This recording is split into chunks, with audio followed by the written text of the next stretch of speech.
दोस्तों, क्या आपने कभी सोचा है कि एक विमान आसमान में उड़ रहा हो और अचानक उसमें बैठे सभी लोग बेहोश हो जाएं, पायलट, क्रू, यात्री सब के सब चेतना खो दें और जहाज ऑटो पायलट पर हजारों किलोमीटर तक उड़ता रहे।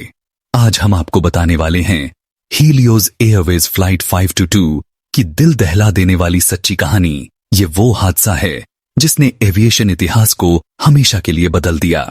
हीलियोज एयरवेज एक छोटी साइप्रस आधारित एयरलाइन थी जो सन 1998 में शुरू हुई थी। यह एयरलाइन यूरोप के अलग अलग शहरों तक लो कॉस्ट फ्लाइट्स के लिए जानी जाती थी। एयरलाइन का बेड़ा ज्यादा बड़ा नहीं था, लेकिन इसके बोइंग 737-300 विमानों पर भरोसा किया जाता था। लेकिन कोई नहीं जानता था कि हीलियोज एयरवेज का नाम एक ऐसी त्रासदी से जुड़ जाएगा जिसे दुनिया कभी नहीं भूलेगी। दिन था 14 अगस्त सन 2005। रविवार की सुबह थी। फ्लाइट 522 लारनाका साइप्रस से एथेंस, ग्रीस जा रही थी। उड़ान का समय था सुबह 9:07। विमान बोइंग 737 था जिसमें 115 यात्री और 6 क्रू मेंबर्स, कुल 121 लोग सवार थे।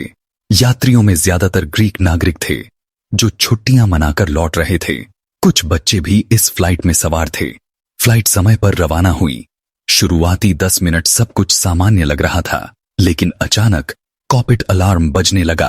पायलट ने समझा कि शायद कोई कूलिंग सिस्टम में प्रॉब्लम है, लेकिन असलियत कुछ और थी। बोइंग 737 के सिस्टम में एक बड़ी गड़बड़ी थी।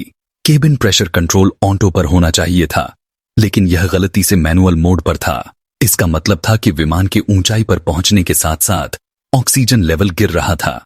जैसे जैसे फ्लाइट ऊंचाई पर पहुंचती गई, वैसे वैसे ऑक्सीजन कम होती गई और एक एक करके लोग हाइपोक्सिया यानी ऑक्सीजन की कमी का शिकार होने लगे।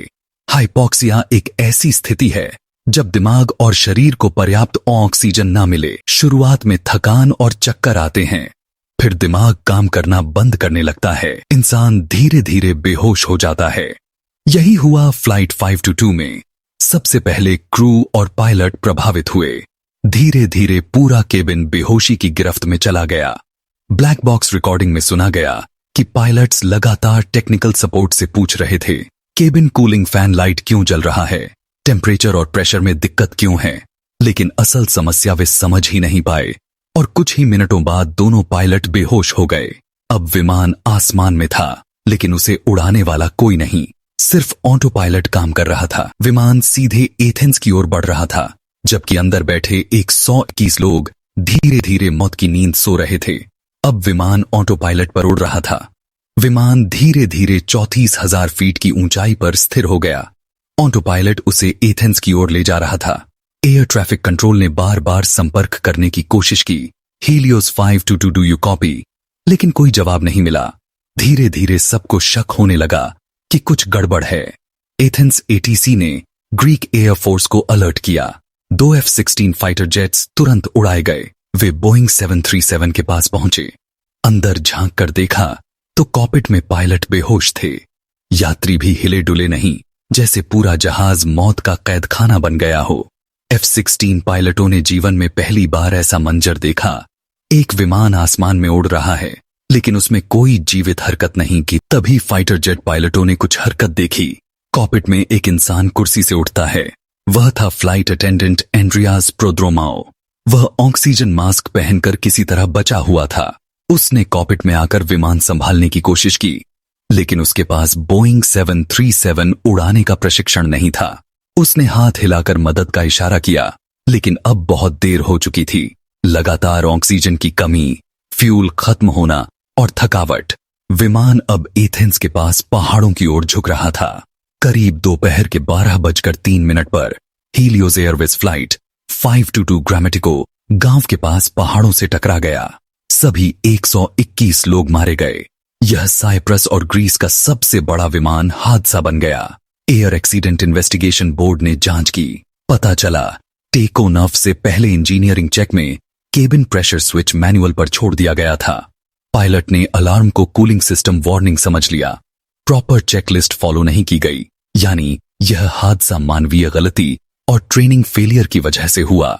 हीलियोज एयरवेज पर कई मुकदमे चले। एयरलाइन के अधिकारियों को लापरवाही का दोषी ठहराया गया। सन 2011 में एयरलाइन का लाइसेंस रद्द कर दिया गया। इस हादसे के बाद एयरलाइन इंडस्ट्री ने सीखा, हर वार्निंग अलार्म को गंभीरता से लेना चाहिए। प्रेशराइजेशन चेक टेक ऑफ से पहले अनिवार्य हैं। पायलट्स को हाइपोक्सिया के लक्षण पहचानने की ट्रेनिंग दी जाने लगी। फ्लाइट 522 सिर्फ एक हादसा नहीं था, यह एक सबक था कि आसमान में छोटी सी गलती भी कितनी बड़ी त्रासदी ला सकती है। 121 मासूम लोग जिनकी कोई गलती नहीं थी, वो अपनी जान गंवा बैठे। आज भी जब कोई इस हादसे का नाम लेता है, दिल कांप उठता है। हीलियोज एयरवेज फ्लाइट 522 एक ऐसा विमान था जो आसमान में उड़ तो रहा था, लेकिन उसके अंदर जिंदगी धीरे धीरे बुझ रही थी। इस तरह हीलियोज एयरवेज फ्लाइट 522 की कहानी पूरी होती है। एक ऐसी उड़ान जो इतिहास के पन्नों में घोस्ट फ्लाइट के नाम से दर्ज हो गई। तो दोस्तों, ये वीडियो आपको कैसा लगा है? यह जानकारी आपको पसंद आई हो तो वीडियो को लाइक करें, चैनल को सब्सक्राइब करें। धन्यवाद।